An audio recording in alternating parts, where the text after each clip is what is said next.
What's up YouTube, my name's Johnny Butters and today we're going to talk Canon versus Sony, more precisely A7s Mark III or Canon R5. Let's get into it. And as much as people like to, I see these comments all the time, it's like, I wouldn't buy Sony for the color. It's nonsense. Sony has better color. It's incomparable that it has better color. It's color you like. Now going off of what he said, Sony has better color science than Canon. That is a big, bold claim.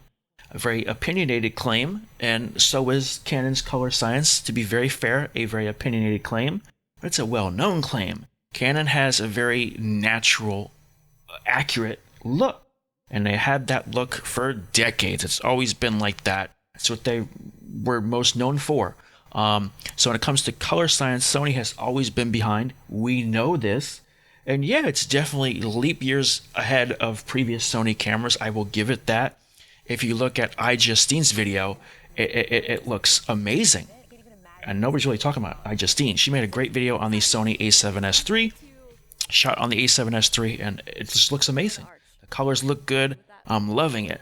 But then you go to someone like Philip Bloom, who has been around for decades shooting films. And I'm a huge fan. I'm a huge fan of everybody I'm going to talk about today. I'm subscribed to everybody I am talking about today. So it's no hate. It's no disrespect, but if we're going to talk color science, well, these videos don't represent the camera very well. Sony gave Philip Bloom a camera, and this is what he came up with. And in my opinion, the colors look horrendous. Now, granted, this is a creative grade. This is not like an IRE, studio lit, let's see how good the colors are grade. Fair enough. But again, this doesn't justify. This doesn't make me think like, wow, the colors are so good, let me go pick up the Sony. Let me sell my Canon gear and go get a Sony. Look at this, the highlights are blowing out, but apparently it has 15 stops of dynamic range. And just look how it's giving me a headache looking at it. Now again, this is subjective. This is a creative grade. This is probably what he wanted it to look like. Perfectly fine, no hate, not even criticizing it. I'm just pointing out that it doesn't look all that great for somebody who was given the camera to showcase how good the camera is. Another example, not sure who this guy is, Benn TK. Look at this, the sun's, oh my god, this is so bad. And they do this little like faded look, which doesn't represent the camera at all either. Look at the skin tones, look how horrible the skin tones are. Now I get it, he's going for an orange teal look, very popular look, I get it. But look how bad that looks. That looks horrendous. Blues look okay, but skin tones look really bad. And again, going back to iJustine's video, looks amazing. Looks really good. Now jumping into the R5, there's not much footage either, to be very fair. I'm trying to be fair here. But one guy, DSI Pictures, he always uploads sample footage. Now, I'm not a fan of their color grading as well. They do this like faded film look. Like if you're going to shoot 8K RAW and show off the camera's capabilities, let's see that 12-bit color. Let's just put a basic Rec 709 LUT on it and just let's see the color. Let's see the contrast. Let's see how well you can handle the highlights. Let's see the power of the 8K RAW. So with all that aside, there's a bunch of ARB class as well. And look at that. Creamy bokeh, beautiful color, even though they probably tweaked it a little bit. And it just looks very clean, very natural, very organic.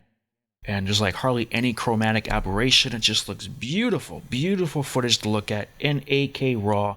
This is the power of the R5. And the best part about this video is if you go to the description down below, he tells you that the camera didn't overheat. Shocker, right? Because you watch all these YouTubers, they're saying the camera's horrendous. It overheats here, it overheats there. So when it comes to a video like this, at most he's probably recording maybe 30 seconds, a minute tops. So he's not going to run into overheating issues. Because that was one of the other things Gerald Undone said in his live stream was that, who's this camera for? Well, this camera obviously isn't for a fucking film set. It isn't for a fucking wedding, live streaming, or making, super long YouTube videos in 8K RAW or even 4K HQ. This camera is specifically for run and gun shooters like myself who shoot music videos, maybe do a little real estate, events, etc., where we're just shooting short clips every now and then. The max I would ever shoot is maybe 5 minutes on a music video set. I don't see myself shooting any longer than that. Therefore, when it comes to overheating, I don't think I'm going to run into issues. It's that simple. And if I was, depending, I do live in South Florida. It gets quite hot here. So if I do or was to run into some issues with overheating, guess what? I set one of my custom modes to either 4K non-HQ or 4K HQ, the crop version, where there's no overheating issues, and I get that fucking shot that I need. Problem solved. So when you have the likes of Armando, who I'm also a fan, I'm subscribed to all these guys. It's no hate, but I don't like how they're talking down on the camera. He took this to a full-on set, shooting, like pretty much a short film. And of course it's going to overheat.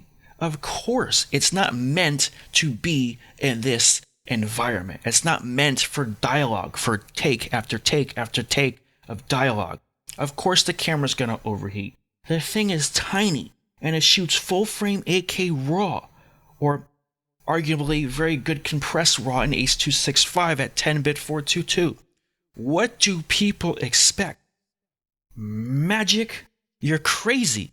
This camera is going to have limitations. Canon has, could have went about it a little differently.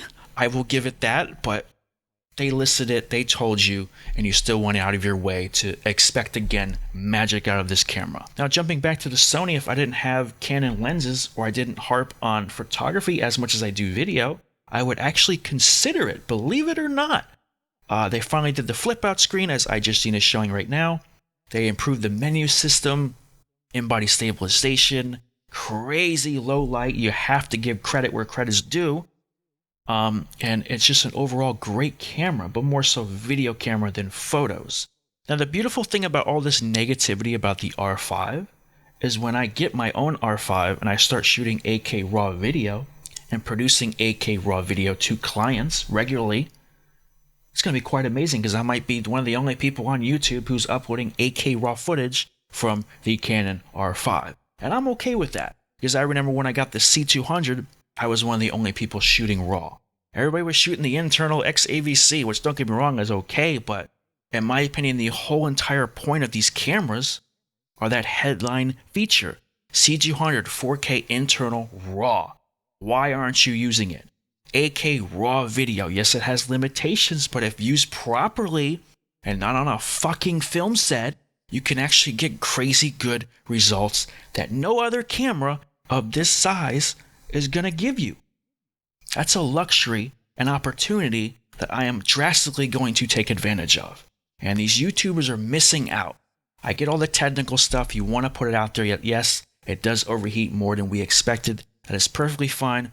Fair game. Canon's addressing it. And hopefully it'll be solved or at least toned down a notch so it's more usable. Overall, I think they're both great cameras. I'm picking up the R5. I can't wait to shoot it. I'm going to get that 28-70 f2. What a beautiful combination for music videos. Throw it on a gimbal, and I think I'm going to get some pretty damn good results. And I'm hyped to shoot 8K RAW. And for those curious, if you want to learn how to edit that footage properly, more easily, without going the proxy route, for those who don't know, the camera does proxies. But if you don't want to go that route, I have a video. I will link that in the description, talking about how you can edit the footage more smoothly. Because not only it shoots 8K RAW, but it shoots H.265, which is more taxing, believe it or not, than the 8K RAW, surprisingly. So I have a kind of like a trick on how to edit that more beautifully, more smoothly. So if you're interested, again, link in the description, and I'm out.